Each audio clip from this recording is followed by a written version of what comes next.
সবথেকে সহজ পদ্ধতিতে এবং সবথেকে সেরা স্বাদের কাঁচা আমের টক ঝাল মিষ্টি মুখরোচক আচার এইভাবে একবার বাড়িতে বানিয়ে দেখুন। আর এই আচার একবার বানিয়ে আপনারা বছর জুড়ে সংরক্ষণ করে খেতে পারবেন।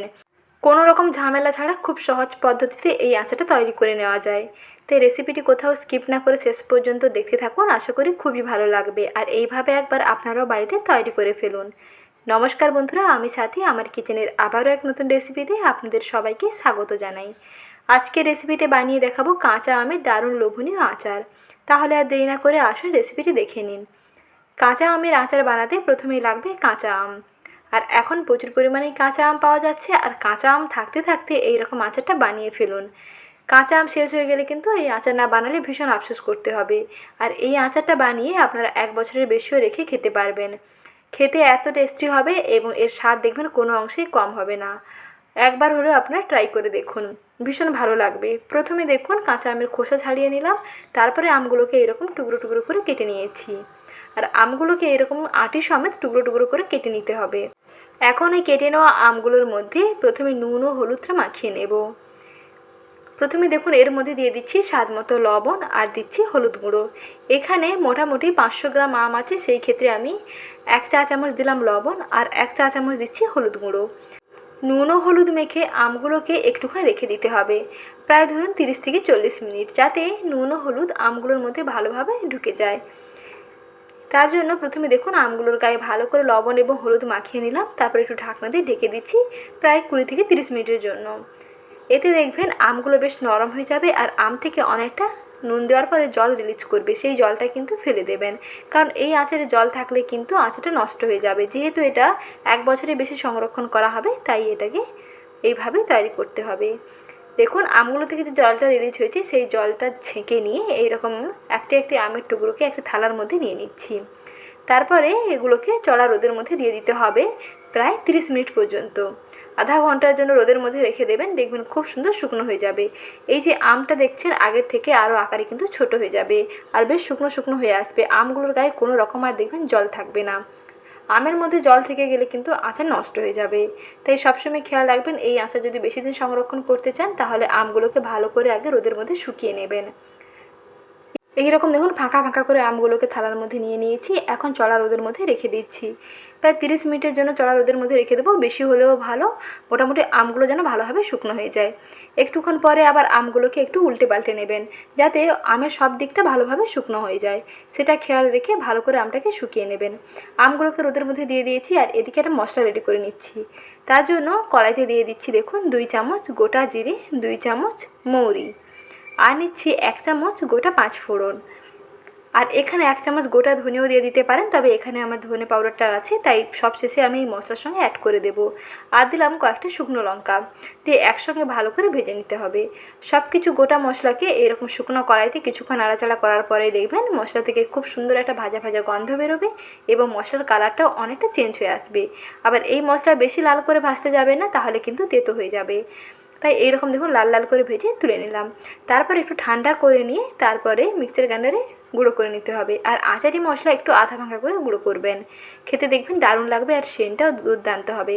আর ভিডিওটিতে আমি স্টেপ বাই স্টেপ দেখিয়ে দিচ্ছি কেমন করে আচার বানাতে হবে, তাই ভিডিওটি কোথাও স্কিপ না করে শেষ পর্যন্ত দেখতে থাকুন, আশা করি খুবই ভালো লাগবে। আর এই পদ্ধতিতে আপনারা বাড়িতে একবার হলেও বানিয়ে দেখুন, খেতে দেখবেন দারুণ লাগবে, স্বাদ মুখে লেগে থাকবে।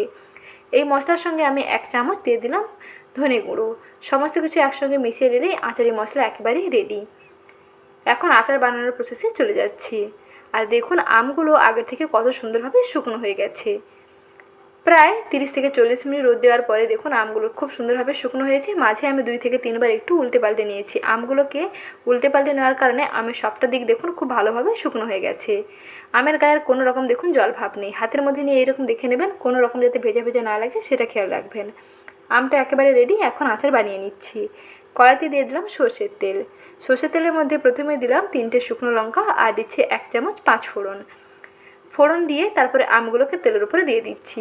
কিছুক্ষণ নাড়াচাড়া করে আমগুলোকে একটু ভেজে নিতে হবে। গ্যাসের আঁচটা একেবারে কমিয়ে রাখবেন। তেলের মধ্যে আমগুলোকে একটুখানি ভেজে নিলে আচার দেখবেন বহুদিন পর্যন্ত সংরক্ষণ করা যাবে। আর এই আমগুলো দেখবেন আগে থেকে বেশ নরম হয়ে আসবে। তার জন্য আমগুলোকে তেলের মধ্যে একটু ভেজে নিতে হবে। প্রায় 2 থেকে 3 মিনিট এরকম নাড়াচাড়া করার পরে দেখবেন আমের কালারটাও খুব সুন্দর চেঞ্জ হয়ে আসবে আর আমগুলো দেখবেন আগে থেকে অনেকটা নরম হয়ে যাবে।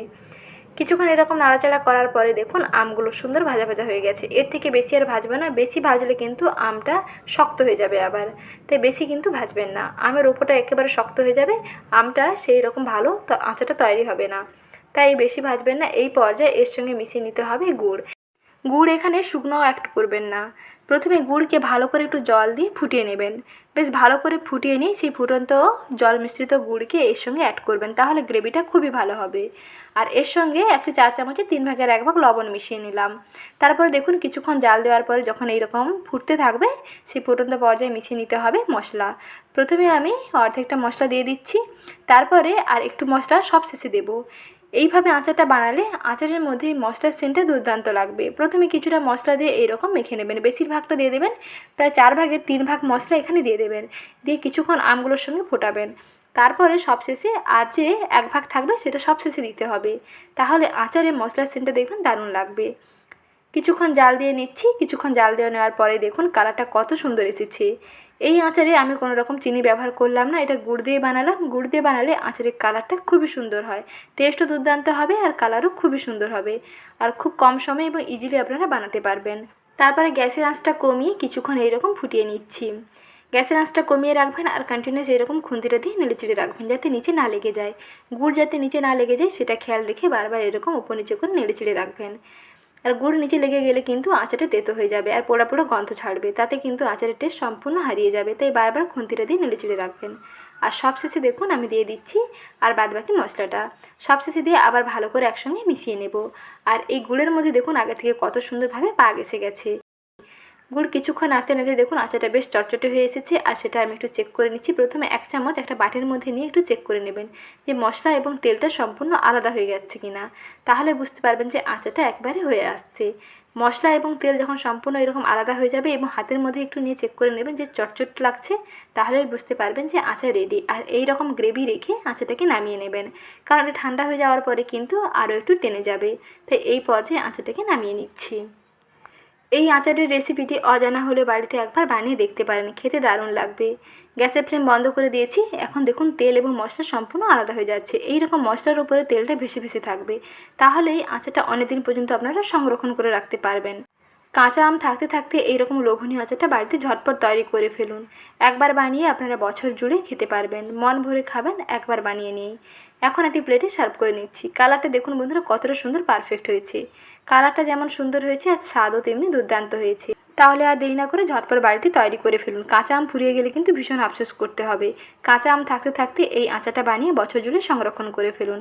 আর এই রকম রেসিপি পেতে চ্যানেলটিকে সাবস্ক্রাইব করে রাখবেন, সঙ্গে লাইক শেয়ার করার অনুরোধ থাকলো।